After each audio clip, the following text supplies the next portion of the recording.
Hello everyone. कल हमने fraction पढ़ा था यानी भिन्न और भिन्न के प्रकार पढ़े थे। मैंने कहा था कि हमें जो भिन्न के ऑपरेशन यानी संक्रियाएं पढ़नी है तो उसके लिए हमें पहले ज़रूरी है कि हमें एलसीएम एंड एचसीएफ का नॉलेज होना चाहिए। एलसीएम का नॉलेज ज़रूरी है ज़्यादा, और एचसीएफ का इसलिए क्योंकि हमें जब भिन्नों का लासा और मासा निकालना पड़ता है तो उसके लिए पहले हमें लासा और मासा पता होना चाहिए। कल जब हमने भिन्न पढ़ी थी तो भिन्नों के प्रकार में दो प्रकार पढ़े थे, समान और असमान भिन्न। तो समान भिन्न को जोड़ने में तो हमें कोई प्रॉब्लम नहीं होगी, लेकिन जब असमान भिन्न की बात आएगी तो उनको जोड़ने के लिए हमें एलसीएम लेना पड़ेगा। इसलिए आज का टॉपिक मेरा एलसीएम एंड एचसीएफ है। पहले हम उसको कंप्लीट करेंगे और फिर हम आगे बढ़ेंगे। ओके, तो सबसे पहले बात करते हैं एलसीएम की। एलसीएम यानी लीस्ट कॉमन मल्टीपल, जैसे मैंने यहाँ लिख रखा है, और उसको हिंदी में कहते हैं लघुत्तम समापवर्तक। किसी को कहा जाता है एलसीएम एंड लासा कहा जाता है हिंदी में। ठीक है,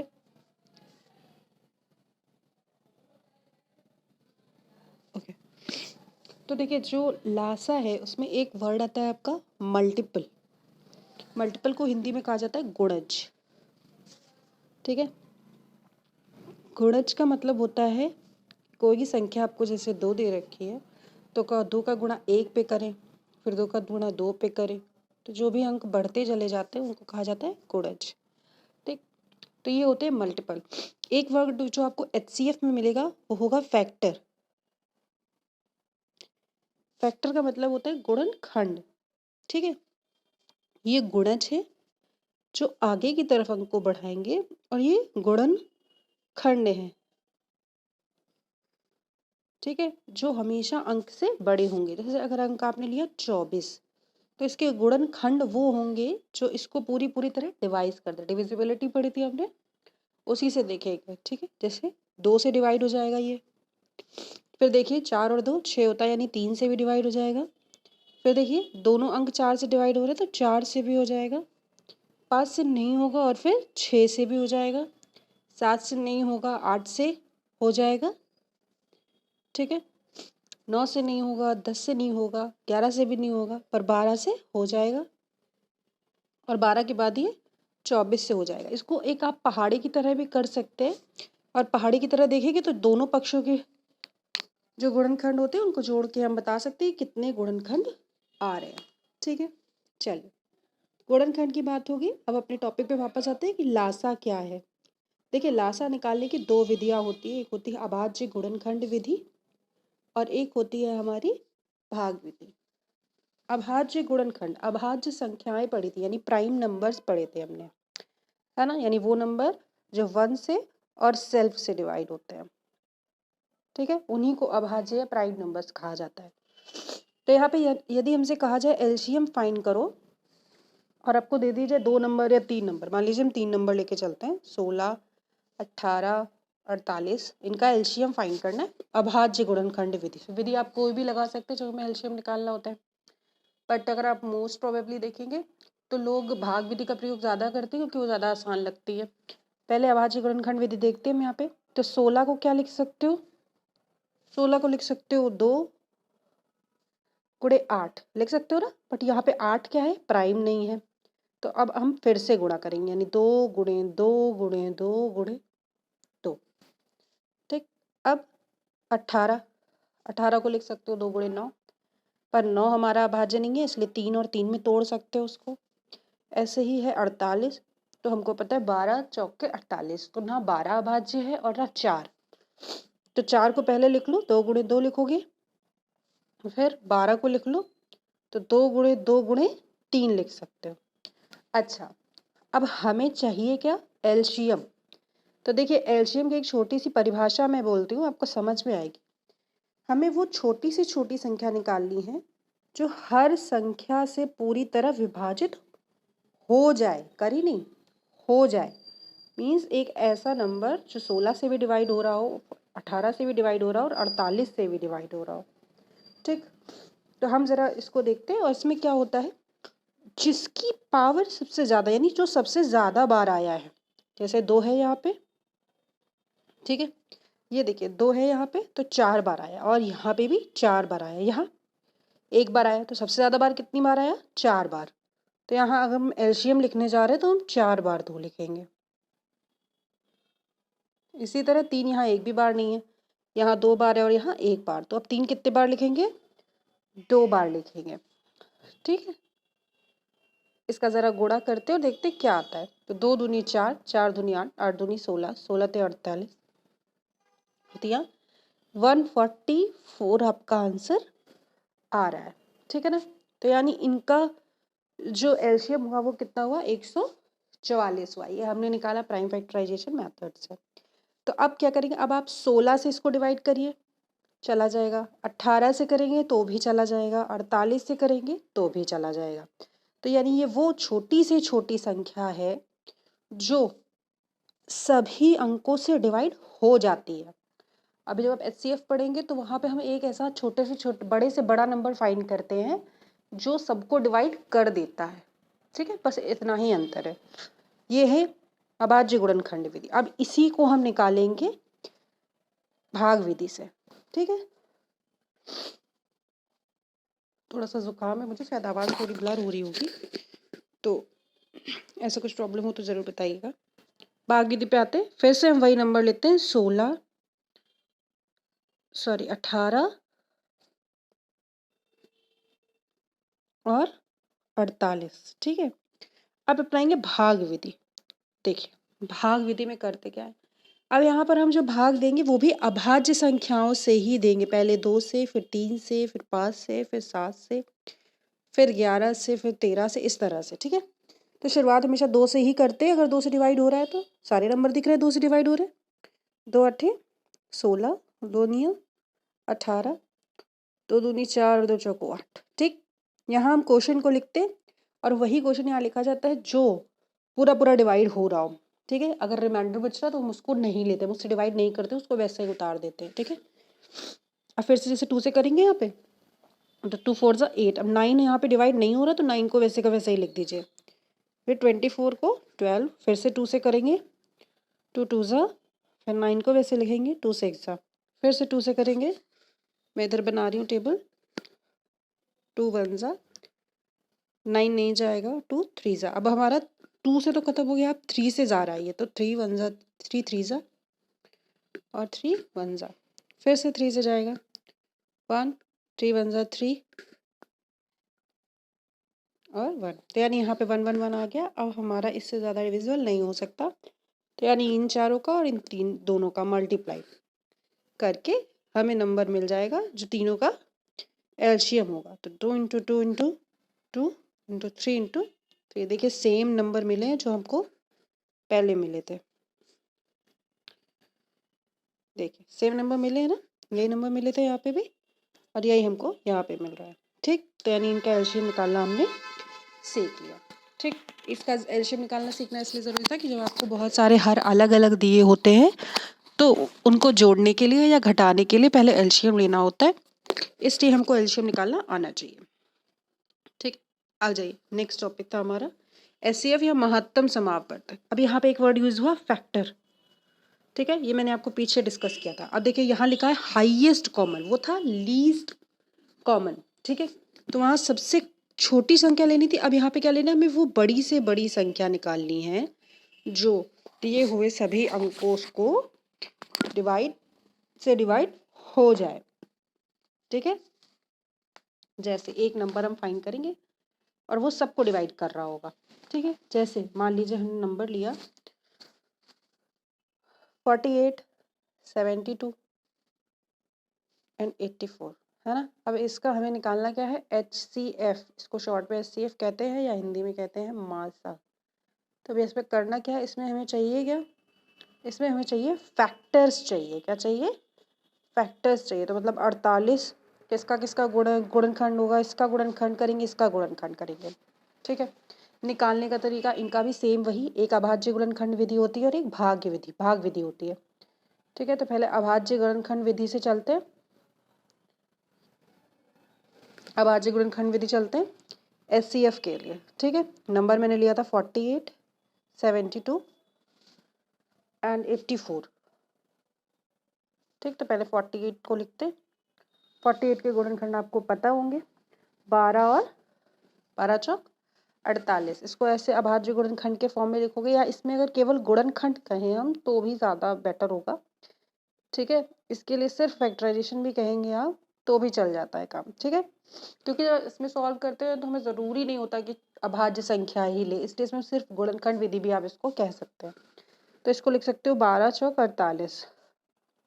72 को लिख सकते हो 12 छंग 72, और 84 को लिख सकते हो 12 सत्ती 84। तुमको पता है कि इसमें सबसे बड़ी संख्या, यानी बड़ी से बड़ी संख्या देखनी। देखिए 4 भी ऐसा नंबर है जो सबको डिवाइड करेगा, लेकिन हम यहाँ पे 4 नहीं लेंगे, हम क्या लेंगे 12, क्योंकि इसमें बड़ी से बड़ी चाहिए थी संख्या, बड़ी से बड़ी, इसीलिए उसको हाईएस्ट कॉमन कहा गया है। ठीक है, तो यहाँ पे हमारा जो HCF हो गया वो क्या हो गया 12। क्यों, 12 एक ऐसी संख्या है जो सबको डिवाइड कर रही है। 12 48 को भी डिवाइड करेगी, 72 को भी करेगी, 84 भी करेगी। हो सकता है 4 किसी को करे और किसी को ना करे, है ना, इसलिए। ओके, नेक्स्ट आ जाइए भाग विधि पे। भाग विधि क्या है?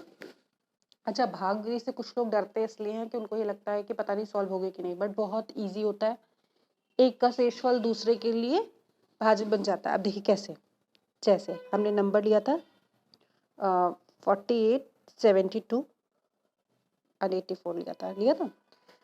अब देखिए 48 सबसे छोटा है और 72 उससे बड़ा, तो अब हम 48 को बाहर रखेंगे, 72 को अंदर रखेंगे और भाग देंगे। तो हमें दिख रहा है 1 टाइम तो जाएगा। सॉल्व कर लो ज़रा। 12 में से 8 गया 4, 6 में से 4 गया तो 24 आया। अब 24 का फिर से दे दो ज़रा 48 से, तो क्या आया 24। तो यानी इन दोनों का अगर हम HCF देखेंगे तो वो क्या आया 24। 24 ऐसा था जहाँ पे रिमाइंडर नहीं बचा, तो हमें क्या मिल गया यहाँ से, इन दोनों का HCF यानी 48 एंड 72 का HCF मिल गया हमको 24। ठीक है, अब क्या करेंगे, अब हमें तो तीनों का चाहिए, तो इसका जो HCF आया है उससे 84 को फिर से डिवाइड करते हैं। देखिए भाई 24 दूनी 48 होता है, 24 त्याग करके देखते हैं। 3 4 12 कैरी 1, 3 2 6 और 1 7 72 है ना। 72 से ज़्यादा तो ये जाएगा नहीं, तो कितना बचेगा 2 और ये 12। अब क्या करो, अब 12 से 24 को डिवाइड करके देखो, क्योंकि ये जो यहाँ होता है इसको वापस हम नीचे ले लेते हैं और जो भागफल में आया, सॉरी शेषफल में आया था, वो हमारा डिवाइड करने के लिए भाजक बन जाता है। ठीक, अब 12 दूनी कितना हो गया 24, तो यानी 12 एक ऐसा नंबर मिला जो सबको डिवाइड करेगा, यानी सबका फैक्टर हो गया कॉमन। बात समझ में, क्योंकि इन दोनों का HCF जो था वो 24 था, और 24 को जब हमने 84 से किया तो आया 12, तो जो सबसे हाईएस्ट है वो क्या है 12 है, क्योंकि 24 तीनों को नहीं कर रहा है। ठीक है ना, इसलिए 12 क्या कर रहा है, तीनों को कर रहा है। तो हमारा भाग विधि से HCF ने क्या निकला 12 निकला। बात समझ में आ गई। सेम नंबर हमने पीछे लिया था, तब भी हमारा HCF कितना आया था, सॉरी 12 आया था। ठीक है, आगे बढ़ते हैं। अब हम पढ़ेंगे relationship between LCM and HCF, यानी लासा और मासा में संबंध क्या है, मासा में संबंध क्या है। ठीक है, लासा और मासा का संबंध बहुत ईजी है, एक सीधा सा फॉर्मूला होता है इसमें, एलसीएम इंटू HCF। देखिए लासा और मासा लिखो या एलसीएम और HCF लिखो, बात वही है, मैंने यहाँ से लासा मासा लिख दिया है। एलसीएम HCF बराबर होता है first number into second number. ठीक है, यानी अगर आपसे दो संख्याएं दी हैं, उनका लासा दे रखा है और मासा पूछा है, और मासा दे रखा है और लासा पूछा है, तो यही फॉर्मूला है जो आपका अप्लाई होता है, और दो संख्याओं के लिए ही ये एप्लीकेबल है। ठीक है, इस तरह के जो क्वेश्चंस हैं वो आपके पेपर में पूछे गए, इसलिए मैंने ये फॉर्मूला जरूर बता दिया आपको कि एलसीएम इंटू HCF बराबर होता है दोनों संख्याओं का गुणनफल। ठीक है, अच्छा, इससे रिलेटेड क्वेश्चन जो पेपर में आता है बहुत पूछा जाता है, एक वो क्वेश्चन कर लेते हैं हम। ठीक है, तो हमारा क्वेश्चन है, जस्ट अ मिनट जी, तो क्वेश्चन है कि दो संख्याओं का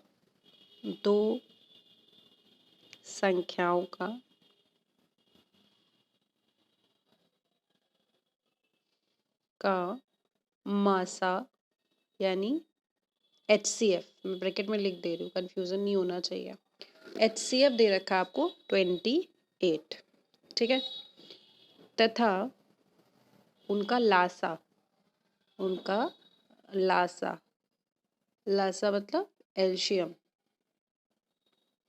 वो दे रखा है आपको 336, तथा एक संख्या 112 है। तो दूसरी संख्या बताइए।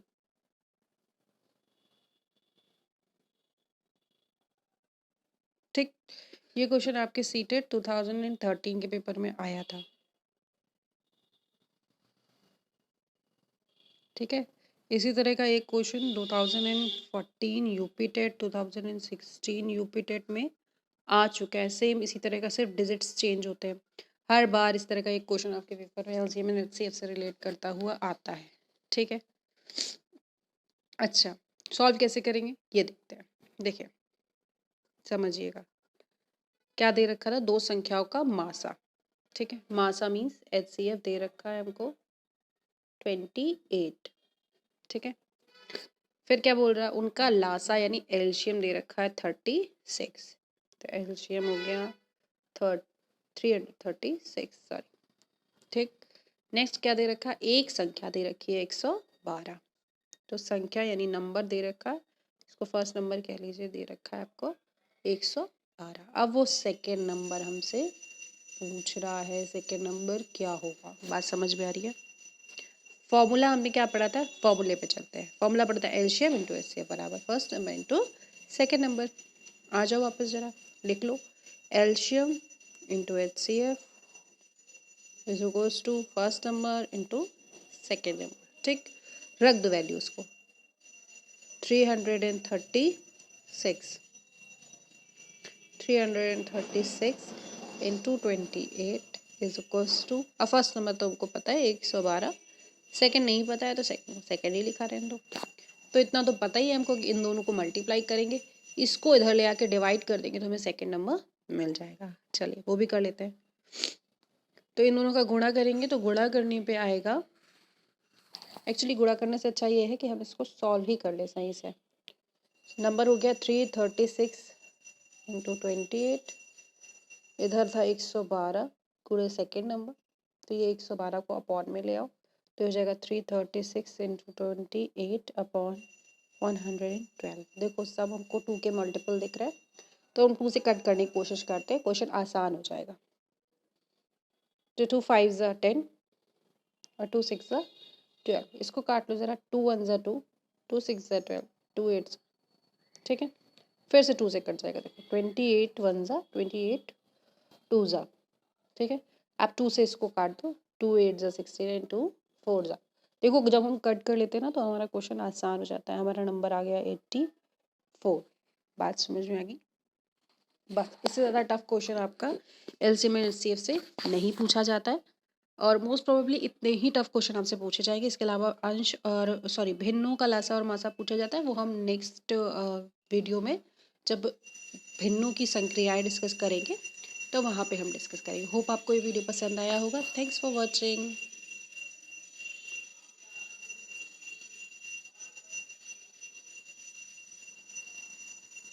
Please like share and subscribe.